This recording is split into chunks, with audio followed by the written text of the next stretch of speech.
hari ini nih? Alhamdulillah Bu Lydia baik. Bagaimana Bu Lydia kabarnya? Iya, alhamdulillah saya juga baik, Bu Septi. Baik Bu Septi, hari ini itu kita akan melakukan percakapan praobservasi ya Bu Septi ya, seperti yang sudah kita bincang sebelumnya. Tujuannya adanya kegiatan praobservasi ini adalah agar nanti saat Bu Septi melakukan kegiatan pembelajaran di kelas itu, saat saya melakukan observasi, Bu Septi itu menjadi lebih siap tentunya. Kemudian lebih percaya diri dengan berbagai hal yang akan kita bahas tahun ini ya Bu Septi ya. Oke, untuk kegiatan praobservasi nih Bu Septi, kali ini ada beberapa pertanyaan yang ingin saya ajukan nih sama Bu Septi. Boleh ya Bu Septi ya? Satu boleh Bu Lydia. Oke, baik.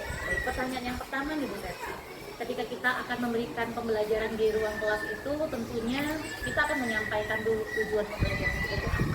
Nah, untuk Bu Septi sendiri nih, apa tujuan pembelajaran yang akan Bu Septi ingin capai nantinya di kelasnya Bu Septi?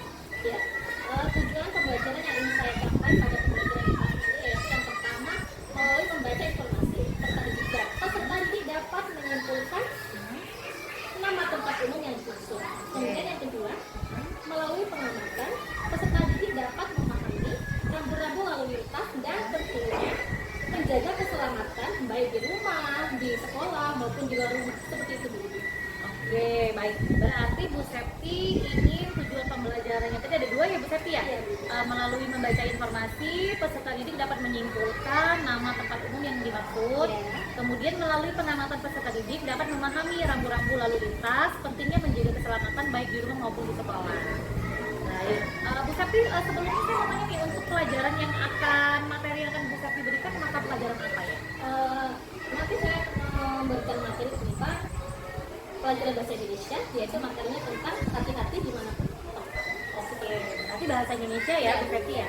Baik, untuk pertanyaan yang kedua nih ya Bu Septi, area yang ingin Bu Septi kembangkan nih dari proses pembelajarannya Bu Septi nantinya itu di kelas, yang ingin dicapai saat proses pembelajaran nanti itu apa Bu Septi? Kemungkinan area yang saya kembangkan yaitu peserta didik memanfaatkan atau memahami secara benar materi yang diajarkan serta peserta didik aktif dalam kolaborasi dalam kelompok.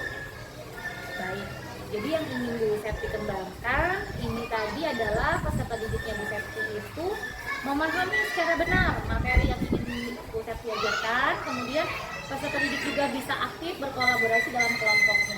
Berarti akan ada diskusi ya Bu Septi ya lagi ya? Baik. Kemudian untuk model pembelajarannya, kira-kira model pembelajaran seperti apa nih yang akan Bu Septi terapkan di ruang kelas? Model pembelajaran yang akan saya terapkan nanti yaitu model pembelajaran PBL, Problem Solving. Oke, jadi Bu Septi akan menggunakan model pembelajaran PBL ya nanti. Dan tentunya akan ada sintak-sintak PBL dalam proses pembelajarannya Bu Septi nantinya ya. Kemudian nih kita mau masuk ke strategi nih, Bu Septi. Lalu strategi apa nih yang akan Bu Septi gunakan saat pembelajaran di kelas nanti?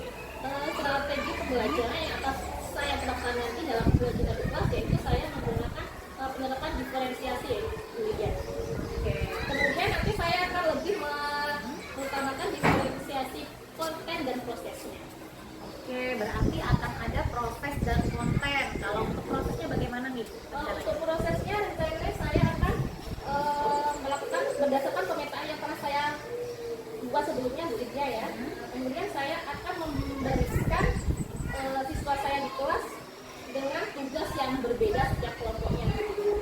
Oke, baik. Berarti untuk prosesnya Bu Septi akan memberikan tugas yang berbeda-beda ya tentunya sesuai dengan gaya belajar yang sudah Bu Septi tetapkan sebelumnya. Kemudian untuk kontennya nih Bu Septi, seperti apa untuk kontennya nanti? Untuk kontennya nanti saya akan menyiapkan beberapa materi dari berbagai sumber belajar Bu Lydia.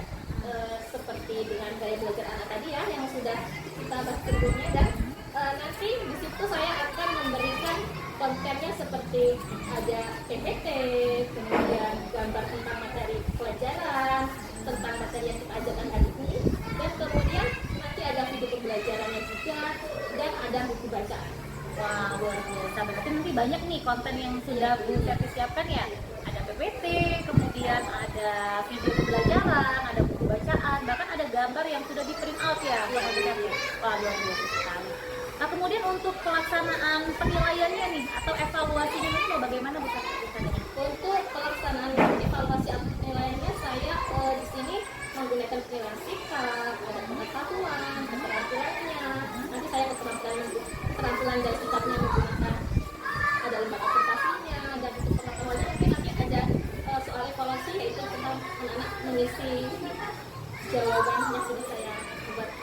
Oh begitu, berarti nanti ada tes tulis ya. Terusnya Oke. Baik, lalu untuk pelaksanaannya sendiri nih, rencananya akan dilaksanakan kapan nih Bu Septi untuk kegiatan observasi kita? untuk pelaksanaannya hari ini saja begitu. Oh hari ini, jadi Bu Septi Iya. sudah siap nih untuk hari ini ya? Siap. Masya Allah luar biasa, ini guru hebat ya. Baik, untuk pelaksanaannya akan kita laksanakan hari ini ya Bu Septi observasinya. Dan mungkin pertanyaan saya cukup sampai di sini dulu Bu Septi. Nanti saya akan pantau ya Bu Septi ketika Bu Septi melakukan proses pembelajaran di kelas. Harapan saya ketika melakukan KBM nanti Bu Septi dapat melaksanakannya secara maksimal sesuai dengan yang sudah kita bicarakan sebelumnya ini Bu Septi yang ada di pra ini ya. Bagaimana tujuannya, apakah nanti tercapai atau tidaknya, itu tergantung dari Bu Septi bagaimana mengajarkan materinya ke siswa. Kemudian saya tunggu nih diferensiasinya Bu Septi. Siap Bu Lydia. Oke, baik. Nanti setelah ada kegiatan observasi kita akan berbincang-bincang lagi ya Bu Septi ya di acara yang selanjutnya tentunya.